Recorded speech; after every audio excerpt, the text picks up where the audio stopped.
Bonjour à tous. Je vais vous raconter comment je me suis converti à l'islam et pourquoi j'ai ensuite renoncé à cette religion.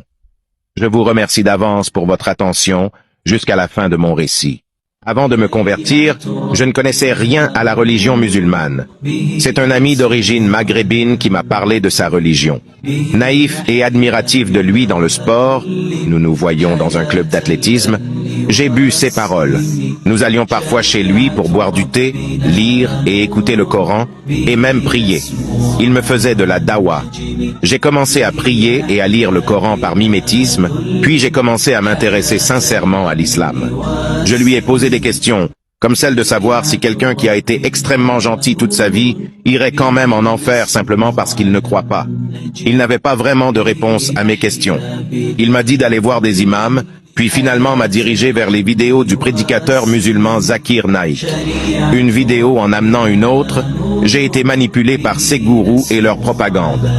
Environ 6 mois plus tard, ce même ami m'a accompagné à la mosquée pour ma conversion à l'islam.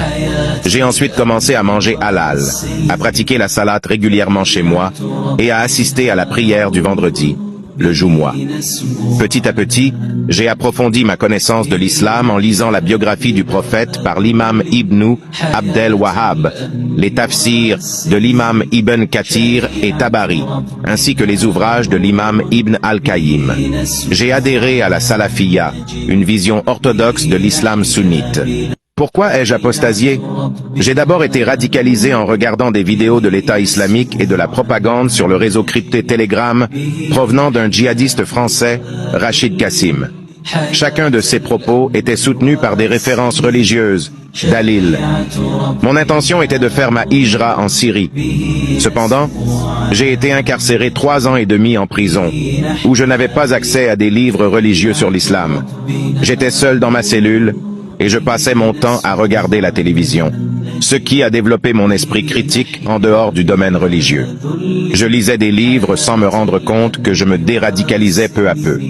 À ma sortie de prison, j'étais de moins en moins convaincu que l'islam était la vérité. J'étais aussi dégoûté de l'hypocrisie que je percevais dans la communauté musulmane, qui préférait rester dans des pays considérés comme des terres de koufr, pays de mécréance. Je commençais à devenir fou quand on me disait que l'islam est une religion de paix, malgré les nombreux versets et hadiths appelant à la violence.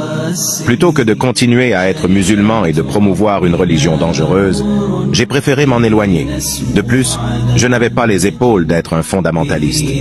J'étais écœuré par cette religion et les torts qu'elle m'avait causés. J'ai renoué contact avec une personne qui critiquait l'islam. Mon ami qui est opposé à l'islam a une bonne connaissance religieuse, din. J'ai continué à lire des livres sur l'islam avec lui. Cela m'a aidé dans mon processus d'apostasie.